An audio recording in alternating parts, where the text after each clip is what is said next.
The Blackmagic 6K was released on August 8th of 2019 with a very impressive spec sheet. This camera can record up to 6K at 50 frames per second, 4K at 60 frames per second, and HD in 120 frames per second, all in Blackmagic RAW. It packs 13 stops of dynamic range with a Super 35 sensor and has dual native ISO up to 25,600 for incredible low light performance. It can record on SD cards, CFast cards, and SSDs for faster write speeds and better workflows. This camera can do all that and more for the price of $1,995. But is this camera ready for 2021? And should you buy this camera considering all the other cameras on the market right now? Welcome to the video today. Social Vibes here to help you out with all your coffee, tech, and social media needs. And today we're going to be talking about the Blackmagic 6K. Now in this video series of the Blackmagic 6K, I'm going to be shooting everything in the highest resolution I can, which is Blackmagic RAW 6K at a constant bitrate. Now full disclaimer, this video is not sponsored in any way. Blackmagic did not send this camera over. This is my personal camera that I use for my YouTube videos.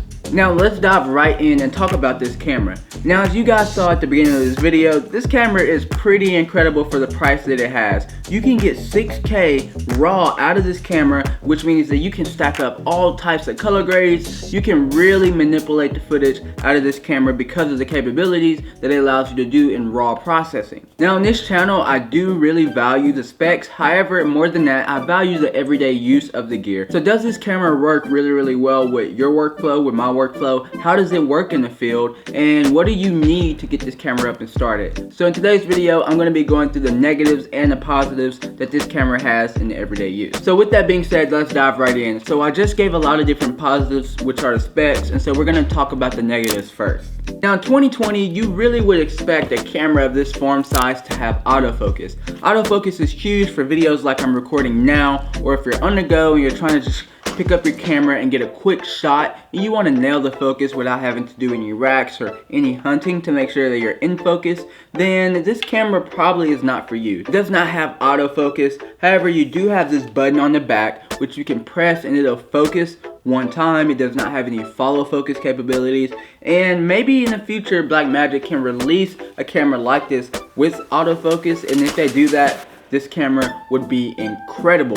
But for now, you don't have any follow focusing features on this camera. Now the next thing that I want to highlight is because of the form factor of this cinema camera, which is what this is a photo camera. This cinema camera, it is hard to really kind of put it on accessories, for instance like a gimbal. Balancing this thing on a gimbal is very difficult because of the side right here where the battery goes. It is very heavy on this side, and the lens, the way that it sticks out, is very difficult. Now other cinema cameras like this, like the Red Komodo or even the V-Cam, they're more of a box shape, which makes it way easier to balance on gimbals, to balance on car mounts and etc. But with this form size, you're going to run into a lot of different issues, just like me when you're trying to balance this on a gimbal. I went through all the Ronins that DJI offers. That's the Ronin R2, the Ronin RS2. I even went through the Ronin M, and then I went over to the Crane side and I tried those gimbals, and the only one that I was able to kind of get this camera to work on is the Crane 3S.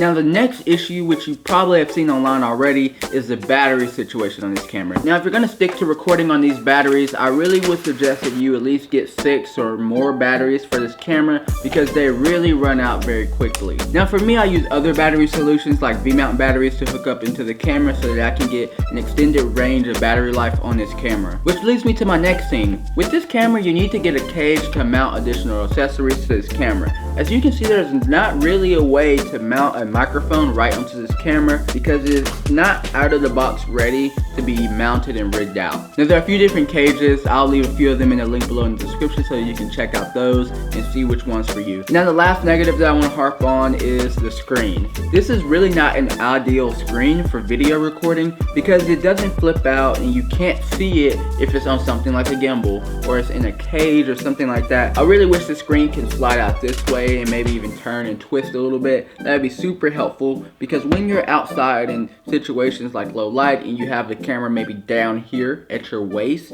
you can't see the screen that well to nail focus. And again, as I said before, on this camera, you have to do manual focusing, so it's very important that you can see the screen very clearly. Now for me and most people, the way that they fix this issues is by doing monitors. However, Tilta, which is the cage company that I use for my cage on my Blackmagic 6K, they also offer a screen replacement that you can do. You can order it online and you can make this screen flip up, which is very, very helpful, and I may be doing that in the future as well. However, that solution does void your warranty on the camera. I'll be leaving a link below to that in the description as well. Now enough with the negatives, let's talk about the positives that this camera offers, because it does have a lot of perks. Now like I said before, with the raw capabilities and the dynamic range that this camera offers and the frame rates and etc., you can really get some impressive images out of this camera. Here are a few images that I went out and shot on this camera just to show you how great of quality that you can get out of this camera. Now like I just mentioned, this is a cinema camera. Even though it looks like a DSLR or it's kind of in that form of a mirrorless camera, this is a cinema camera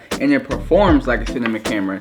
Now again, because of the ergonomics of it, it does make it a bit difficult to treat it like a cinema camera, but this thing does act like a cinema camera. You can take pictures on this camera, but they're not very good because it's more based towards video. The next thing that I really like about this camera is that you can record to SSDs. Now if you don't know, CFast cards are very expensive. For a 200 gigabyte CFast card, it can range you anywhere from $170 to $250. Now with the SSD solutions, for the same price, you can get 1 terabyte, and going to 2 terabytes is about the same price as $250. So having this able to hook up right to an SSD is very, very helpful for that use, but also because it helps with your workflow. In 2020, with the new M1 MacBooks and the other different computers like the Razer coming out, I bet most people are going to be editing from SSDs because it's so quick to do it nowadays. Now with that being said, having something like a Samsung T7 or the T5 is going to be incredible for you to hook up straight into your computer and start editing right away on the SSD. Now with this camera being more focused towards a cinema camera, with it not having autofocus and etc.,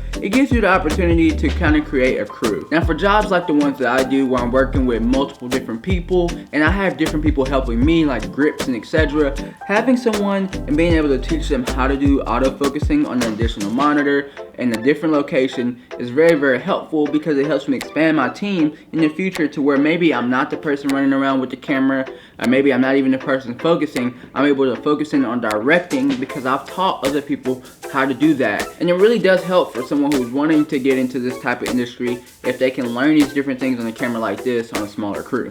Now with that being said, the next thing that I love about this camera is that it does take E-mount glass, which is very accessible. There are tons of different solutions for E-mount glasses nowadays. There's tons of adapters that you could do and etc. However, this camera does not have an adapter to make it like a full frame sensor, but you don't really need that because of all the different solutions that you have for the E-mount glass. Now another perk that you have with a camera like this, especially once you rig it out, is when you show up to a shoot, you look more professional compared to if you had a mirrorless camera or a DSLR, because this thing is going to be a lot more heavy, a lot more beefy. It's going to look a lot more professional and intimidating. Now we're at the end of the video, and the question that you're wondering is, should you buy this camera in 2021? Should you still buy this camera even though it's that old? Again, I said this camera was first released on August 8th of 2019. And here's my answer to you. If you are looking for the best quality image that you can get for this price range, I strongly recommend that you get this camera.